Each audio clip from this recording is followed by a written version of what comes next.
compel public officers to enroll their children in government-owned schools, Asuu tells Nass.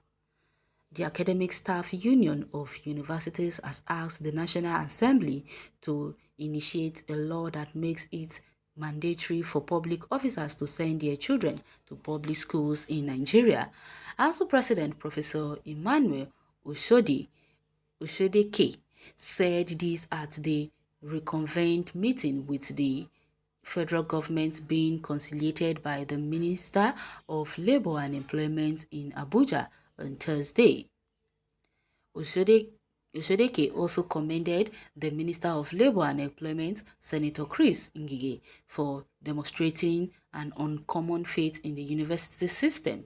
This was contained in a statement by the Ministry of Labour and Employment spokesman Charles Akpan titled "Asuu hails Ngige for sending his children to Nigerian public schools."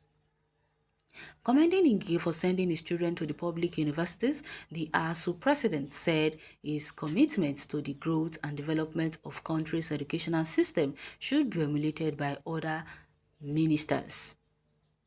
He said, "I hope other ministers will follow the same steps as you. I think you are the only minister whose children are in the country. We see others standing by their children outside the country during graduation, but we saw you standing by one of your children who graduated in Lagos proudly. We hope all others will emulate you and that government will make it mandatory that if you accept a government appointment, your children must attend universities in the country. The National Assembly must emulate or formulate a law that if you take an appointment, your children must study here. If you know that your children cannot be here, don't take government appointments." Oshodeke lamented the decay in the public universities, saying when you hear those in government who send their children to school abroad say that ASUU goes on strike, they should know that strike is not the problem. The problem is that the issues afflicting the universities, nobody is interested in tackling them. Look at the budget we have seen recently. It is exactly the same thing we have been seeing. Nothing has changed.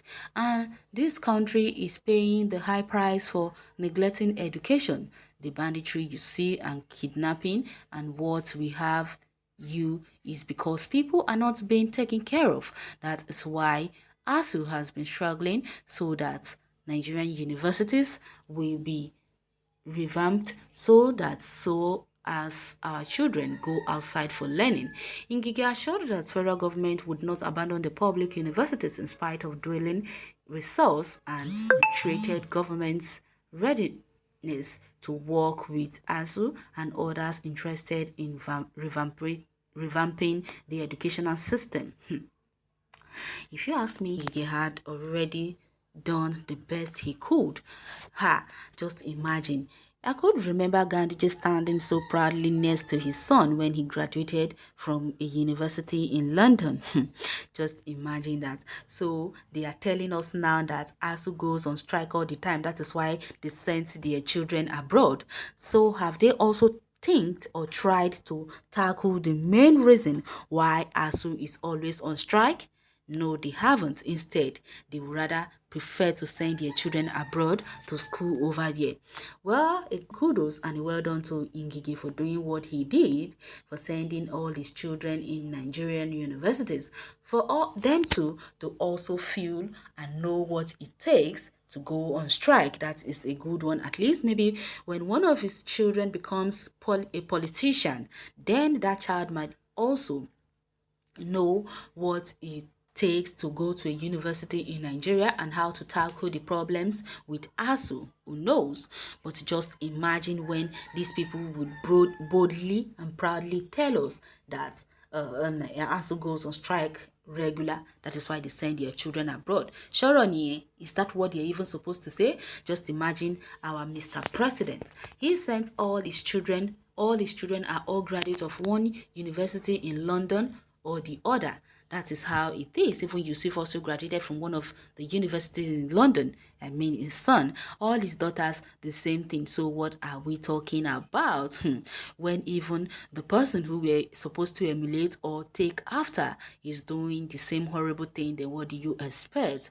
The side that charity begins at home, or should I rather say we children mostly we like to follow the footsteps of our parents, not because it is what we want, but it's what we are compelled to follow, because that is how our fathers and mothers make us to understand that when you take a good step like your parents, that people will do what? People will appreciate what you're doing, and people will clap for you and give kudos to your parents.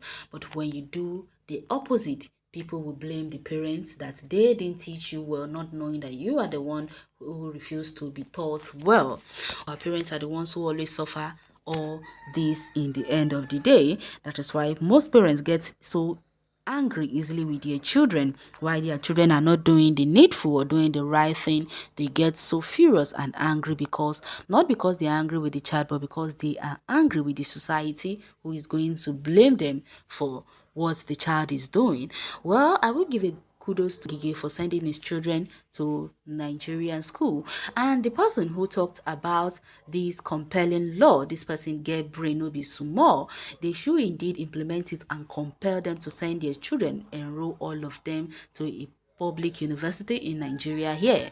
Or should I even say that we have so many private universities in Nigeria here as well? So why can't they send their children there? Must they always send them to go and study in London, in US, in Canada, in France, whatsoever? If those people did not take care of their schools, did not invest in their education, would you, the Nigerian politician, be able to send your own children to study over there? That is the question. How many times have you seen a Britain president or a minister, whatever, so on and so forth, all the outside countries, all the white man countries that they send their children to? Have they seen any of their ministers or their royal family or their whatever family send their children to Nigeria to come and study? It's a no, no, no. You can never, on a day of convocation, graduation in Nigeria, you can never see any white in Nigerian school. So that is why it gets me wondering, and always it baffles me how our politics finds pride and boldness in standing close sides with the whites, taking pictures on their children's graduation. Just imagine how embarrassing that is. So I wouldn't blame all those Americans or all those Britons who always tells our children over there, go back to your country. I wouldn't blame them. Since they are also in their country, why can't you stay in yours as well? Just imagine the irony of life, or should I rather say the irony of this country. Nigeria is already a whacked one. So if this law will be implemented, it will be a great one. Please let them emulate at least something good from someone. If Ngige can proudly send his children to a Nigerian school, then why can't they as well do the same? Well, you can go to the comment section and share your take on this article. Thanks for listening.